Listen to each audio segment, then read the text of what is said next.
Greetings, everyone. Today we're going to explore graphing logarithms. Make sure you have the correct note sheet and let's get started. Let's take some time just to think about graphing logs. We have, in my particular Enriched Algebra 2 class, done a lot of transformation tables. And part of that transformation table work has been creating a table. Now, if I started with the typical x values, right? Can I take the log of a negative number? I can't. And so we already know we have to stick to the positives, right? Okay, well, let's say log base 3 of 0. If I was to just straight plug this into the parent function, can I take log of 0? No. Okay, let's try log base 3 of 1. Okay, let's convert that to exponential. 3 to what power gets me to 1? Oh, 0 does. Okay, so that would be an option. Let's talk log base 3 of 2. That'd be some crazy decimal, right? Let's try one more. Let's say we were going to extend it. Log base 3 of 3. 3 to what power is 3? Ooh, 1. And so we can process that parent table every time, or we can think about this.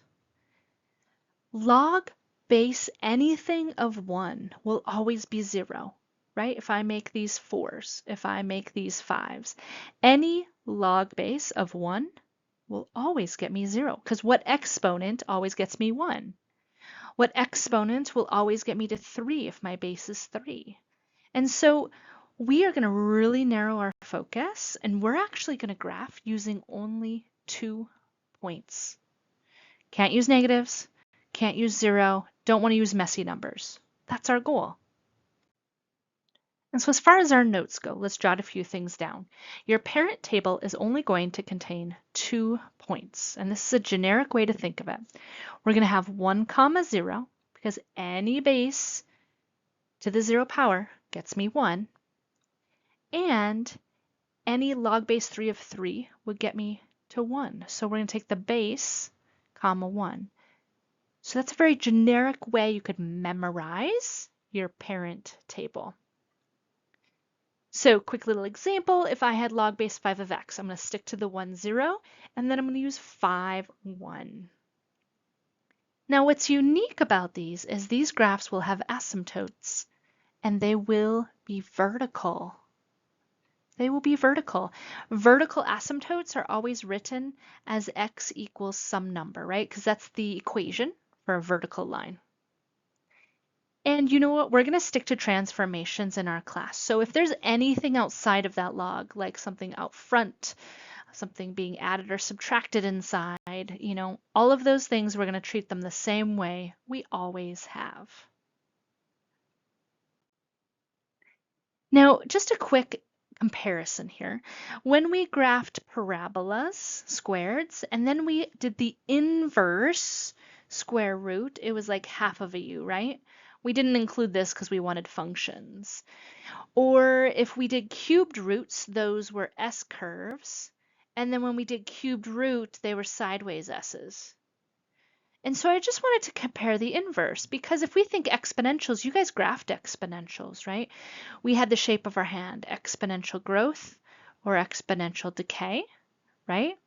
And we had horizontal asymptotes.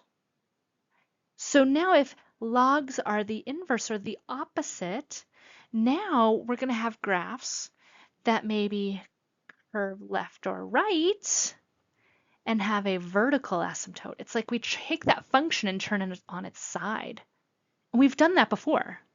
So now we're doing it again compared to exponentials. All right, let's start with a very basic function. First and foremost, my free point, log base 3 is my parent function. If I plug in a 1, what exponent will always get me 1? 0. If that's confusing you, make a little note, right? Log base 3 of 1 is 0. Why? Because 3 to the 0 is 1. That's where this is coming from. Okay, we also are going to have the point 3, 1, the base, 1. Why? Because log base 3 of 3 equals 1, right? If I replace x and y. Because 3 to the first is 3. That's where those come from. All right, there's our parent table. Now let's apply our only single transformation on this one. Treated the same way as before. If it's inside the x, it applies to the x, and it's the opposite. So if it says -4, we're going to +4.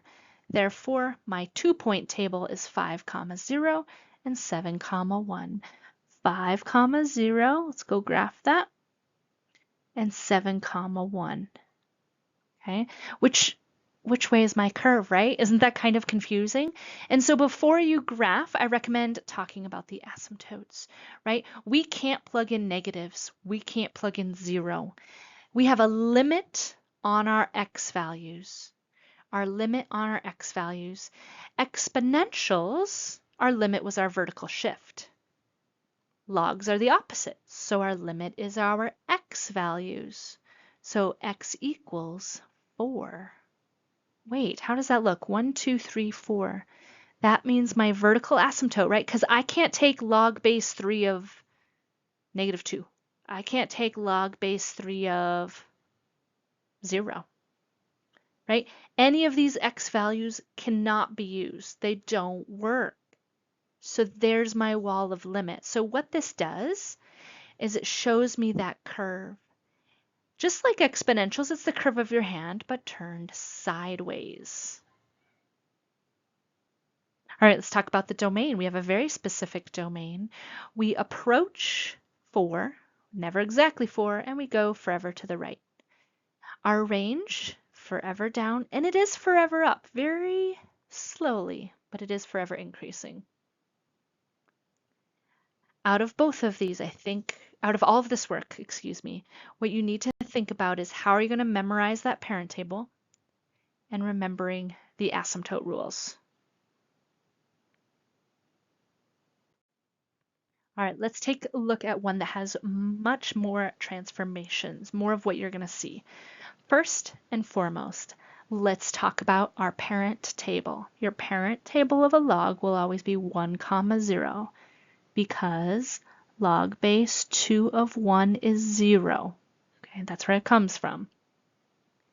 I will also always have the base and 1. Why? Because log base 2 of 2 is 1. So what are you going to do to memorize that? Okay, let's go through our transformations the way we always have. Read left to right. First, we're going to multiply our vertical shift times 2. Next, we have a -2, so we're going to +2 in our x's. That creates my vertical asymptote of x equals 2, right? I could prep that right away. And then I have my vertical shift of +5, +5. And so my final 2-point table is, 3, 5, and 4, 7. Let's graph that. 3, 5, 4, 7. And because I have that asymptote, it helps me remember the direction of my curve. It's like the curve of your hand sideways. Okay. Our domain, we are approaching the value of 2, so parentheses, and we're going forever to the right.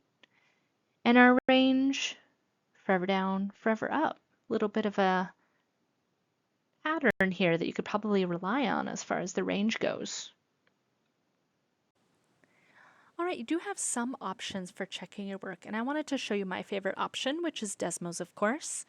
And I wanted to show you how you can type this in using the last example. So you have the option of y equals, or f of x equals, 2 log, but we need the subscript of 2 for our base. To do that in Desmos, you do shift underscore. Shift underscore creates my subscript, and then I press the right arrow to get out of it. X minus 2 and a plus 5. And we can really check our answer. We said that our vertical asymptote was x equals 2.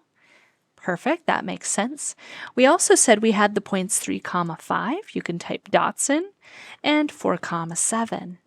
Makes sense, right? And so now we can confirm we've got what we need. Of course, on my end in our class, I still need to see that table work to know that you understand.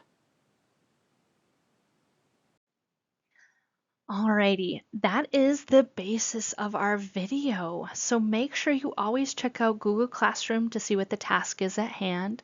Make sure to ask questions. And I'm making this video in 2005. So again, this could be off, but what we didn't have in our notes was a base E. And so I wanted to do what's currently number 8 on our worksheet. Or if you're taking your own notes, maybe jot this in your notes.